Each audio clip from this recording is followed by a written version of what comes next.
Здравейте, мили деца! Тази вечер съм избрала приказката Сребърният елен. Тя е българска народна приказка и е включена в сборника Вълшебни народни приказки. И така, имало някога един добър ловец. Той стрелял така точно, че стрелата му никога не отивала на празно. Ала бил роб и всичко трябвало да носи на своя господар, а пък господарят му на царя. Един ден глашатаят разгласил, че царят иска да жени дъщеря си и кани всички знатни мъже на сбор. Заръчал господаря на своя роб да убие 9 коли дивеч, за да ги носи на царя. И ловецът взел лъка и стрелите и се тръгнал с кучетата из гората. Тъкмо когато се свършвал работата, видял, че кучетата му гонят един елен. Ала той не бил като всички елени, а целият сребърен. Ловецът вдигнал лъка си и се прицелил. Еленът проговорил с човешки глас: „Не ме убивай, юначе, добро ще ти сторя.“ „Какво добро може да ми направи един елен, па макар и да приказва като човек? Хайде, ела, не се страхувай. Хвърли стрелата си и ще дойда.“ Момъкът хвърлил лъка и стрелата си и еленът се приближил и му рекъл: „Искаш ли да те направя царски зет?“ „Искам, направи ме.“ Сребърният елен казал: „Като изпратиш господаря си, върни се тук на това място и свирни 3 пъти с буково листо.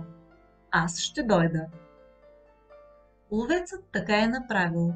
Върнал се в гората и свирил 3 пъти с буково листо и еленът на мига дотърчал. „Искаш ли да идем на царския сбор?“ попитал той. Момъкът се почудил. „Как ще ида там с тия дрехи? Нямам ни кон, ни сабя.“ „Ти за това не бери грижа, аз ще ти стана кон. Бръкни по този камък и извади 2 змии. Те ще съскат, но ти не се плаши. Едната ми служи за юзда, а другата вземи за къмшик.“ Момъкът направил всичко така, както му заръчал еленът. Извадил змиите и щом сложил едната в устата на сребърния елен, той тоз час станал красив бял кон с хубава юзда, а другата змия се превърнала в къмшик. Конят веднага проговорил: „А сега откърши една тояга и разрови мъха на камъка, под който намери змиите.“ Ловецът разровил мъха с една тояга. Тоягата мигом се превърнала в остра сабя, а изпод камъка се подавали красиви одежди. Облякал се момъкът, запасал се сабята, взел си лъка и стрелата и се метнал на коня. Пристигнали в царския дворец, тъкмо когато глашатаите разгласявали, че царят ще даде дъщеря си на онзи, който изпревари всички ездачи, който простреля мушица във въздуха и който със сабята си разсече камък. Ловецът и конят му стигнали първи. Сетне сам ловецът успял да простреля мушица, както си хвърчалал. А когато дошло ред да се разсече камъкът, никой не се наел. Отишъл момъкът и щом замахнал, разполовил камъка. Тогава царят му дал дъщеря си. Направили голяма сватба. След сватбата коня рекал на царския зет: „Аз си отивам в гората. Ето ти е един мой косъм. Ако ти потрябвам, нагрей го и веднага ще дойда.“ „Живей си на свобода, приятелю. Нали сега съм царски зет. Няма да имам нужда от нищо.“ Ала една нощ царската дъщеря чула мъжа си да говори на сън и разбрала, че той бил прост селянин и роб. Тя не могла да се примири, че съпругът й не е от знатен род. Разказала всичко на царя, а той много се разлютил и веднага изпратил да повикат някогашния господар на ловеца. Ето го твой истински мъж, дъще, казал царят, а он измамник трябва да се накаже. Кажи ми, дъще, как да го накажем? Църкинята веднага рекла: да го хвърлим в морето да го изядат рибите. Вързали един камък на шията на ловеца и го хвърлили във водата. Една голяма риба го лапнала и той се намерил в корема й. По някое време рибата отворила уста, духнала и момъкът се озовал на един бряг, обрасъл с дива гора. Тогава изведнъж пред него се появил сребърният елен.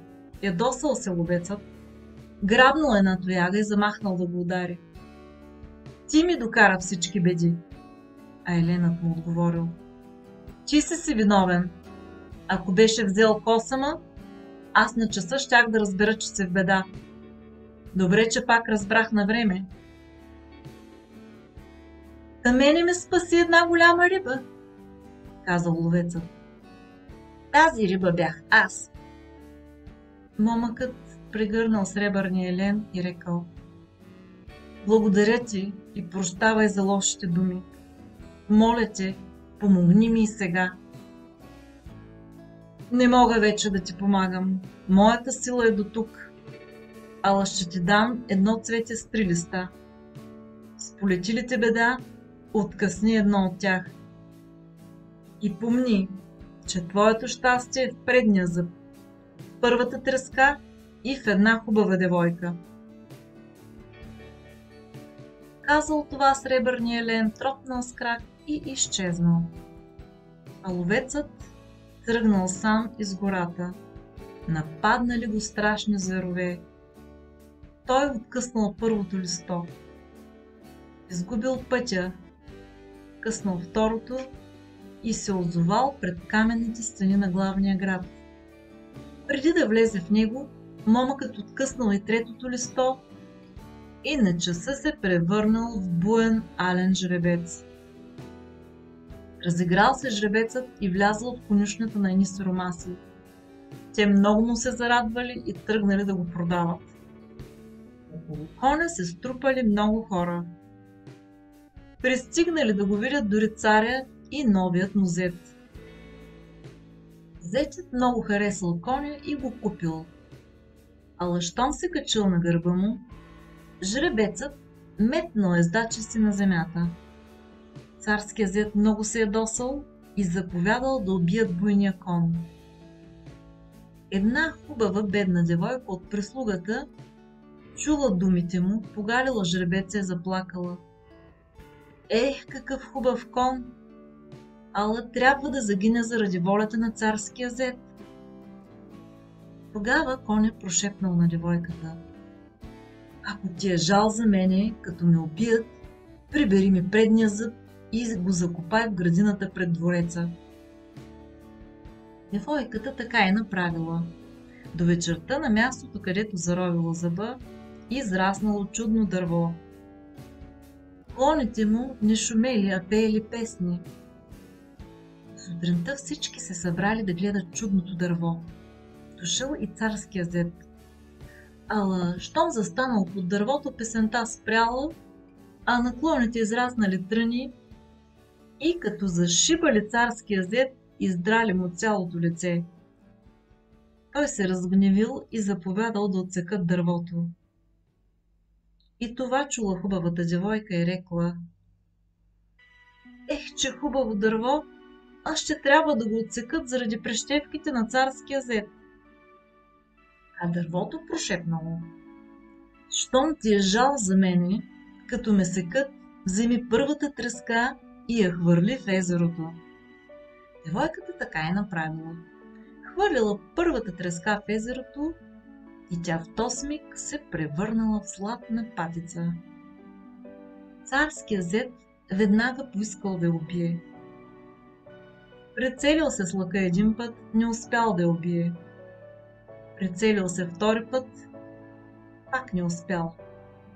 третата стрела убила птицата.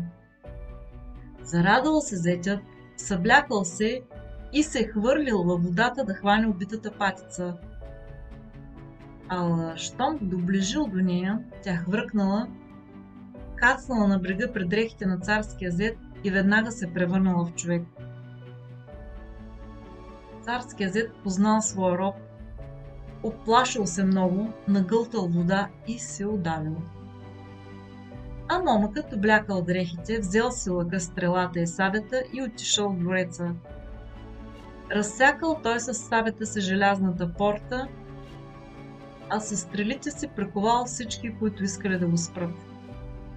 Царската дъщеря се спуснала към него и започнала през сълзи да се кълне, че го обича.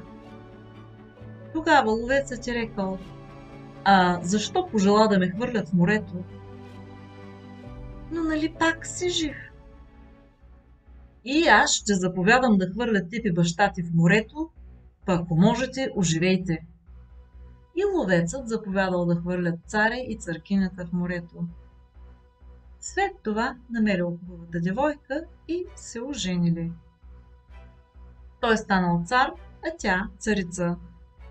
Двамата дълго царували и правили много добрини на бедните и честните хора.